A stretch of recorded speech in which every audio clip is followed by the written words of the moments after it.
Thank you, Shambhu. Uh, we have so many students, so happy to see all of you here. I know you all are also on your phones. That's a kind of a problem that we all deal with.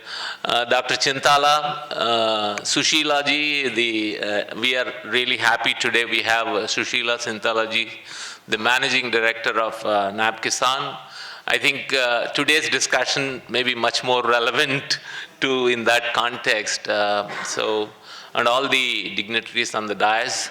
I think we have had some very inspiring and very thoughtful, session till now. Maybe on the centenary celebrations of Dr. Verghese Kurian, I think, in this institute, maybe there is energy to promote cooperatives. So I think a lot of times we come here to get our batteries recharged.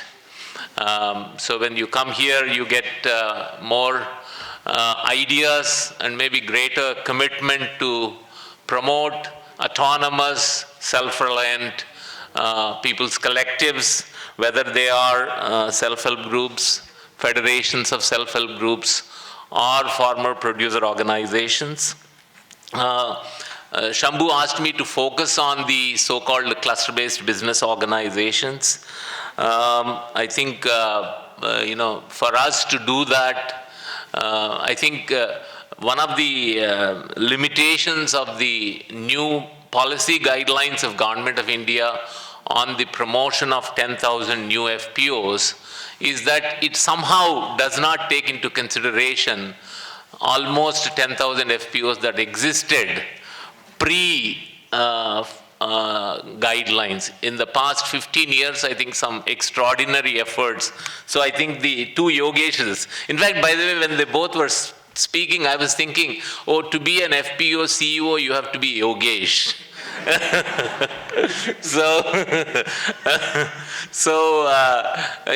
I guess some of the Irmans can change their name to Yogesh. Like, in Andhra, we have a lot of people that have Sai Krishna, Sai Prasad, Sai Venkatesh. So you can say Yogesh Krishna like that, But anyway, so I think the role models, the exemplary success stories of the Madhya Bharat Consortium of FPCs, the Maha FPC or the Guj Pro, or some of those that are emerging in, Karnataka, Andhra Pradesh, Telangana, So I think there is I would say, a design fault, and I'm sure Dr. Chintala will address or speak to this issue, that, you cannot build a movement without taking into consideration the kind of institutions that existed for them to perform the role of role models for the new emerging farmers collectives. So that I kind of think is a bit of an issue. Second, for the cluster-based business organization, I think there has been some discussion that, the criteria, who will be the cluster-based business organization? This 4 crore rupees of annual turnover, I think, left out a lot of deserving, capable, committed entities that could promote farmers' organizations as business entities. I think so. I would say, while farmers' organizations are supposed to be bottom-up organizations, the FIG, maybe the village level collective, and then the farmer producer organization or farmer producer company, somehow the cluster-based business organization is somewhat driven top down, and I hope some of the policymakers are listening to it. The Ministry of Agriculture and Farmers Welfare, now the cooperation is gone somewhere else. And then we have, the implementing agencies, NABARD, I would say of all the implementing agencies, the one that has the ground level understanding, experience, maybe is perhaps NABARD. And I think maybe the only way we can salvage the situation is to push NABARD to play that kind of a leadership role for the FPOs to emerge as self-reliant business organizations of the small and marginal farmers. So I think that's something that one needs to look at. The other issue related to the cluster-based business organization approach, I think many speakers, including the Secretary Rural Development, mentioned capacity building. Our Guruji, Aloysius Fernandez of Mairada, says there are 3 things important for any institution development. Number 1, capacity building. Number 2, capacity building. Number 3, capacity building. And I think the 15 years of FPO promotion, there has been a deficit of capacity building, and that continues to be the case.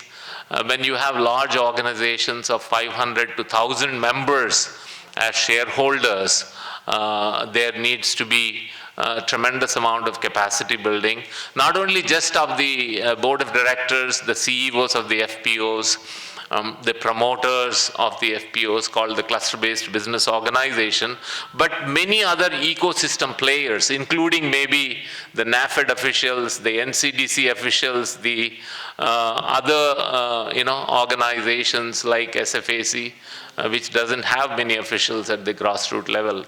So, and I was thinking that another important segment of the people in the ecosystem are the bankers who are supposed to provide finance for the FPOs, and the bankers require tremendous amount of orientation, capacity building, training.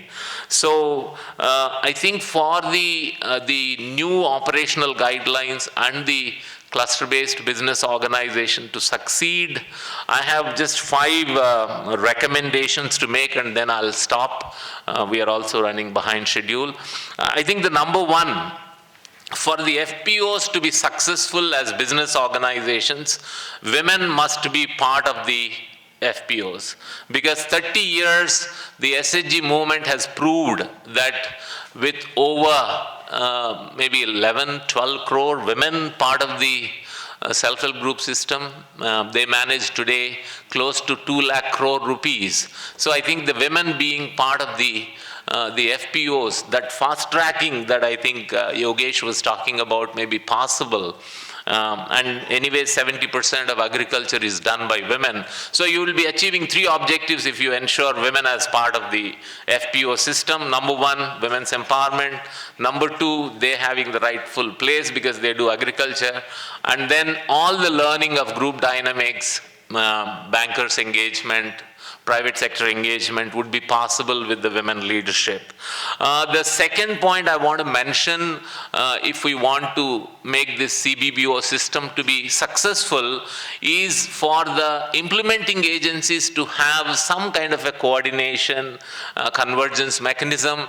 They have different formats, they have different communication, and it's chaotic, to be honest, about the current way of operation. So for it to be harmonious, I think the promotional process and the entire reporting system needs to be uniform, and I think the implementing agencies need to work together. Currently, as APMAS, we work in 3 states, Andhra Pradesh, Bihar, and Telangana, with around 200 farmer producer organizations, both directly promoting, 60 of them, and 140 as an incubation mentoring organization. And we realize that unless the reporting system is simplified, staff will end up spending all their time in just meeting the reporting requirements, and they won't have enough time for social mobilization, institution development, and business planning, market linkages. So the third and most important for the FPOs to be successful is the role of the state government. Agriculture is a state subject, and state governments must be involved.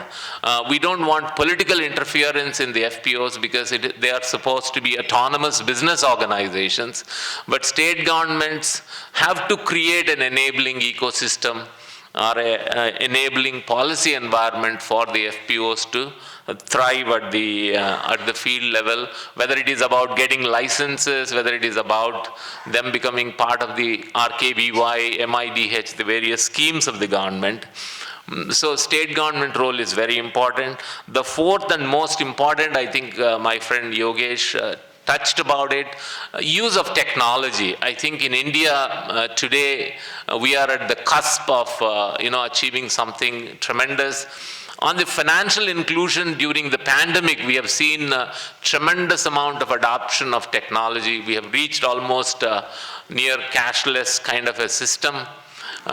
So why not use technology for the agriculture value chain development, particularly traceability, farmers, what they're doing, what kind of package of practices that they have, and how do you have all this on the technology platform.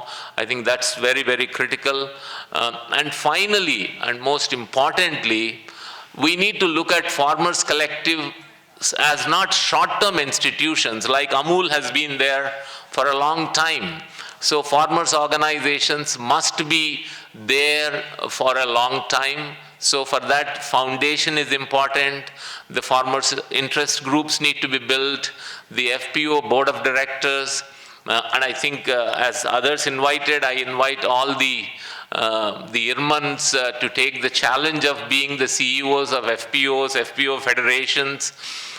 So there is a need for a long-term approach with well-trained, dedicated, committed human resources for these kind of FPOs to become viable business organizations. Otherwise, the problems of the farmers cannot be addressed without the kind of professionalization and use of technology required in the FPOs. Thank you very much.